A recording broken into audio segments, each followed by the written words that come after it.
तसं बघितलं तर भिडेच्या स्कूलमध्ये आत यायचं म्हणलं तरी मुलांना भ्या वाटायचं, शिक्षकांना भ्या वाटायचं की रिया जाधव सर त्यांना इथं मला पहिल्यांदा निकम सरांनी सांगितलं बोलले सर ते बरोबर नवीन माहिती की सागर त्या बॅच नव्हता, परत त्यानंतर युवराज आमचं पंकज कळशे बॅच टाकाव बॅच मला काय सांगितलं की त्या दोन पोरांना समजून घ्या. ते काय म्हणलं तिथं निकम सरांना सांगितलं मी डोले सर असल्यावर कुणाच्या बाला आम्ही देऊ. आम्ही म्हणजे काय कसं आपलं गाव आहे, आपली शाळा आहे, आपण इथे आपण इथे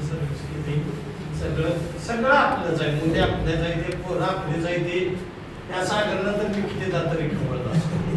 म्हणजे मला आठवतंय तेवढं मी, कारण आम्हाला इतका अभिमान वाटायचा की कुठे गेला कुठल्या शाळेत नाही तुम्ही दिगंच्या टॉप शाळा. आज जर तसं बघितलं तर आपण सांगेला जर आपण कॅम्प्युटरच्या ह्याला गेलो दिगंच्या स्कूल म्हणल्यानंतर त्यांना इतका त्याचा हे वाटायचं.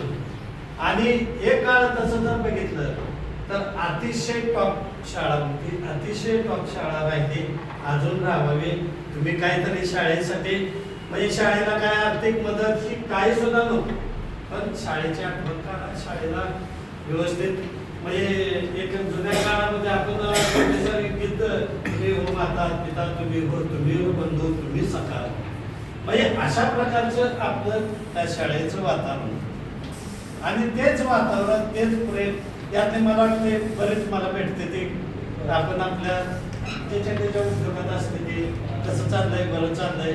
फक्त एक वाटतं की सध्याची जी पिढी आहे आता आम्ही ह्याला लागलं नाही, ह्याला झालं नाही, पण आई वडिलाला सांभाळा, बाबाला सांभाळा, आई वडिलाचं बाबाचं बहिणीचं ही पहा. आज जर आपण बघितलं तर कितीतरी मुलं आपल्याला डोळ्यात दिसते ती की आई वडिलाला समजत नाही, ती बहिणीला हे म्हणत नाही ती. तर तेवढं तुम्ही सांभाळा, तुमच्या जीवनात तुम्हाला काहीच कमी पडत नाही. एक काळ असा होता आम्हाला 10वीपर्यंत दोन्ही जणाला मला 100 बँड नव्हती. आम्हाला 10वीला जेव्हा 100 बँड घेतली, 11वीला गेलो आपण दोन्ही सर पॅन्ट शर्ट घेतो.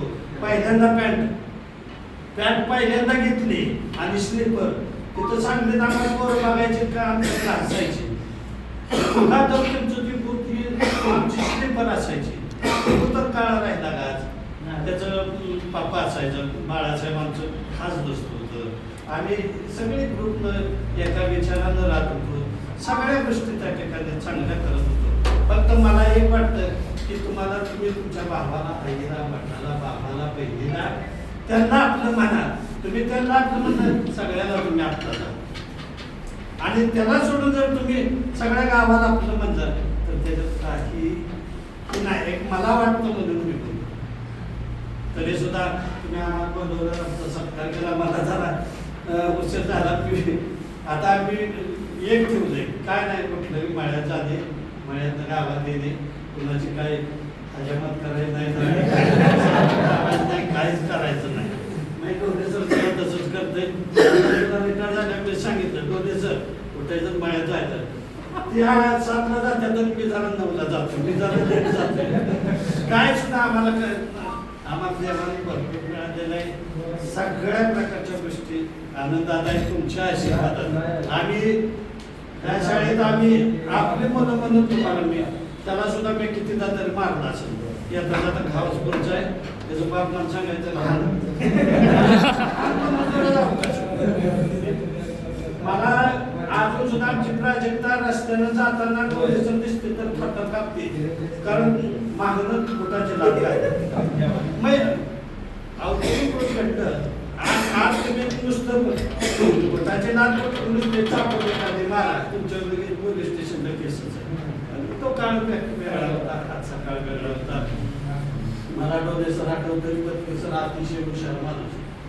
पत्की सरांनी म्हणजे 5वीला मला 5वी वर्ग शिक्षक केला आणि मला म्हणते तू गावचा आहे अहो 110 330 पोरं 5वीला आणि काय घोटाळा झाला का तुझ्या कुटुंबचा 5वीचा नववीचा असं मला म्हणजे चांगलं नाही का दबक द्यायला